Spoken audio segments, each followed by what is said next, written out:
sixth chord. Exactly how many centuries ago all that happened is impossible to say.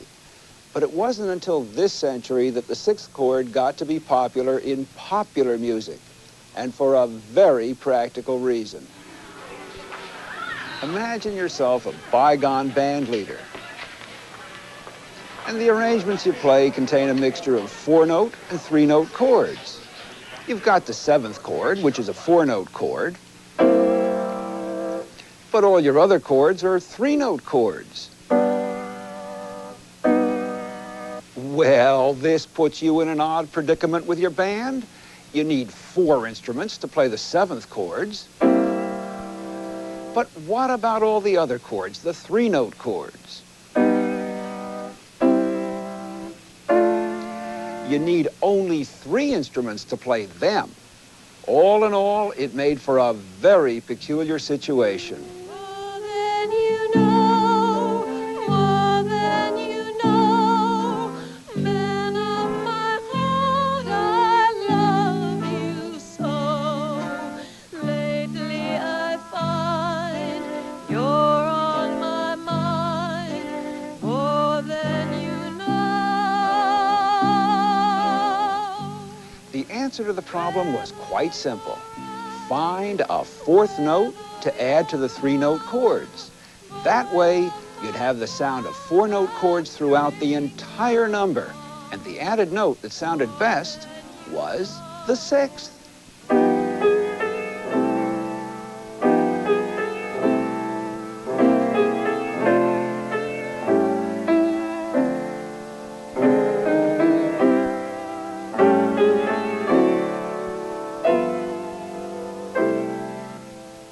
That's how the 6th chord got into popular music. On your piano, you'll find the 6th note 2 intervals above the 5th. Take the F6 chord. It's the basic F chord with the D included somewhere in the chord. There's one more 4-note chord that shows up quite a lot in popular music, but it's so recent you won't find it in older editions of standards. This latest 4-note chord is the major 7th. The major 7th is located on your piano, 1 interval below the root. So, to play an F major 7th chord, you would include an E somewhere in the basic F chord.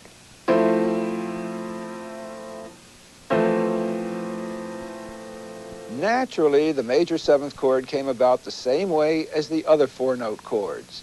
Composers began to linger on this restless non-chord note until it became comfortable, resolved, and finally an indivisible member of the chord.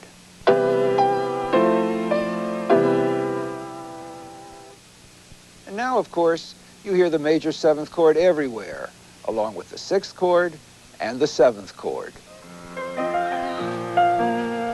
No one to talk with, all by myself.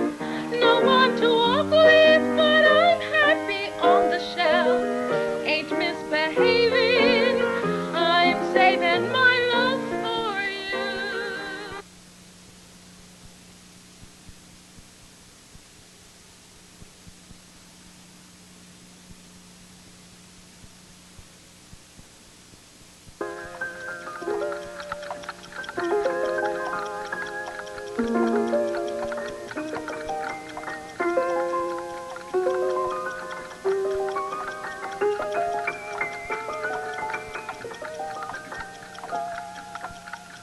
Well, it's now exactly 700 years since the clock became a part of our lives, give or take a decade or so. Before that day, people used very cumbersome timepieces like sundials and big hourglasses, if they bothered with the hour at all. But then, about 7 centuries ago, the clock began to show its face in our part of the world. And for the first time in our history, people started to become clockwise.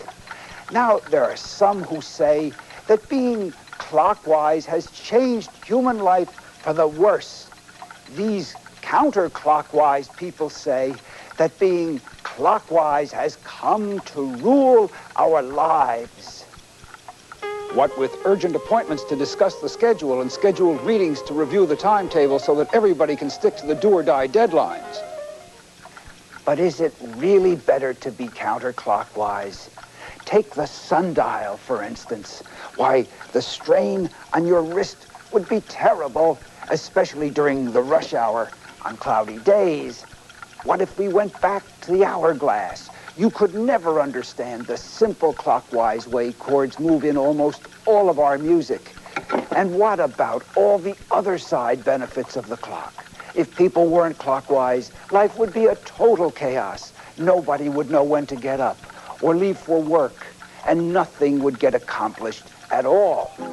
I'm sorry, he hasn't come in yet.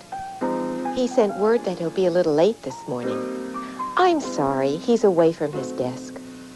You just missed him. He's gone to lunch. He's still at lunch. I see his hat, so he's somewhere in the building. Yes, he was in, but he went out again. No, it's 5 o'clock. He's gone for the day. In today's episode, we're going to unlock the secret of how harmony moves. That is, how chords change. And as you'll see, it's as easy as telling time by a clock. Naturally, there are some who don't believe that. They say you can never understand how chords move because Music is a very complicated subject, very mathematical, lots of stems and ties and dots and key signatures. It takes a genius to understand it.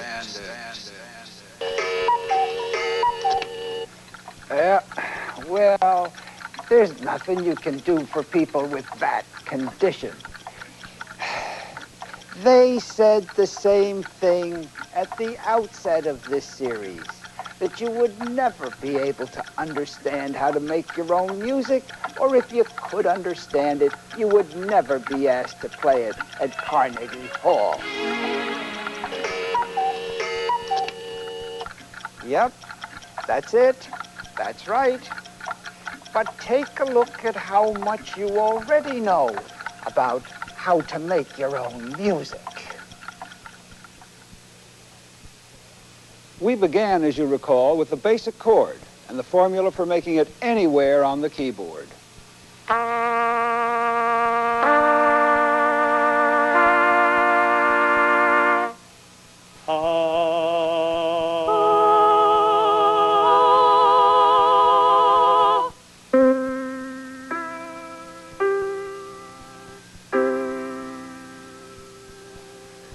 Next, we saw how the chord works its magic on melody notes, turning them into comfortable notes of the chord or uneasy, unresolved notes that clash with the chord.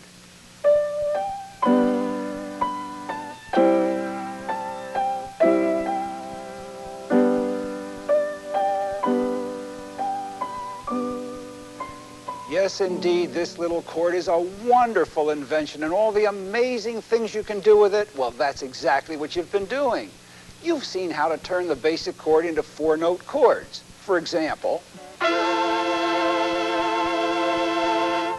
you've seen how to create a full skeleton arrangement out of that chord by using a couple of its notes for alternating bass beats and for block notes under the melody.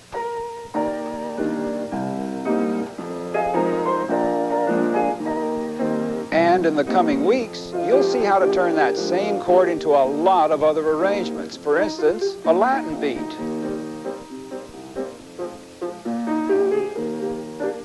And all that music made from the shortest of shorthand, a melody line and chord symbols. Don't overlook that bit of knowledge you've acquired.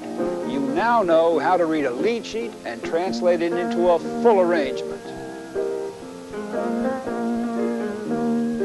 In coming weeks, you'll see how piano players can do without a lead sheet and instead play by ear. And that means knowing how chords change so you can put your own chords with a tune. And that's what we're going to look at right now. Blue moon. standing alone, without a dream in my heart, without a love of my own. Blue moon, you saw me standing alone. As everybody knows by now, chords are called by their root names. So to say sixth chord, for example, is to talk shorthand. It simply means the basic chord rooted on F with a sixth added. It's the same kind of shorthand to say that the chords are changing from F6 to D minor 7th to G minor 7th to C minor 7th. Basically, you're following a sequence of root notes from F to D to G to C. And that sequence doesn't care what kind of chord you build on each root note. But take away all of that, and you can see that harmony moves along a path from root note to root note. So if you want to know how the chords change in a song, don't pay attention to whether they're sixth chords or minor chords or major seventh chords. What matters are the root notes and the path they follow.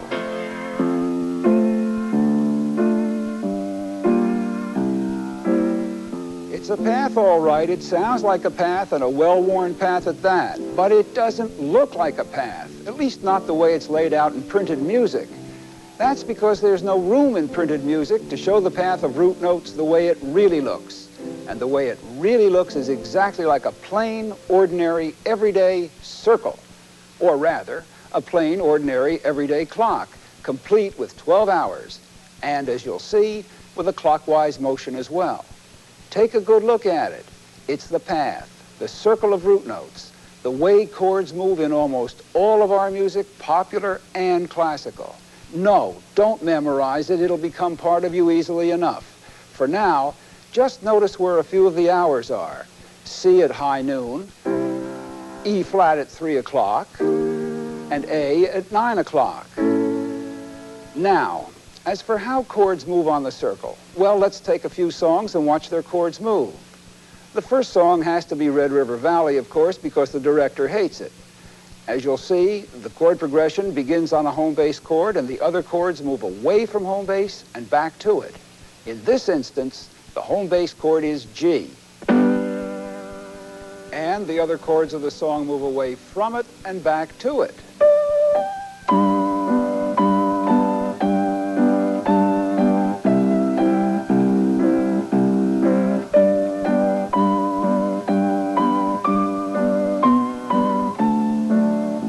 That path makes much better sense on the circle than it does in printed music.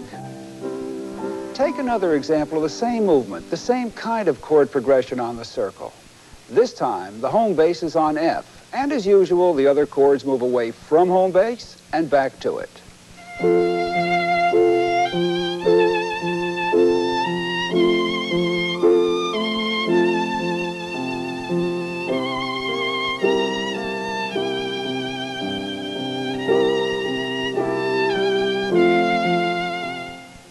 Wonderful, wonderful. That was long, long ago. Our next selection will be long, long, long ago, back to the day of Johann Sebastian Bach and his minuet. Yes, Anna Magdalena, there was a circle of root notes in those days too, with a home bass chord and the other chords progressing away from it and back to it.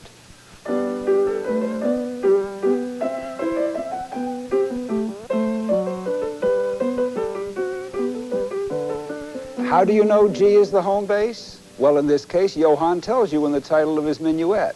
But even without the title, the music itself announces the home bass chord.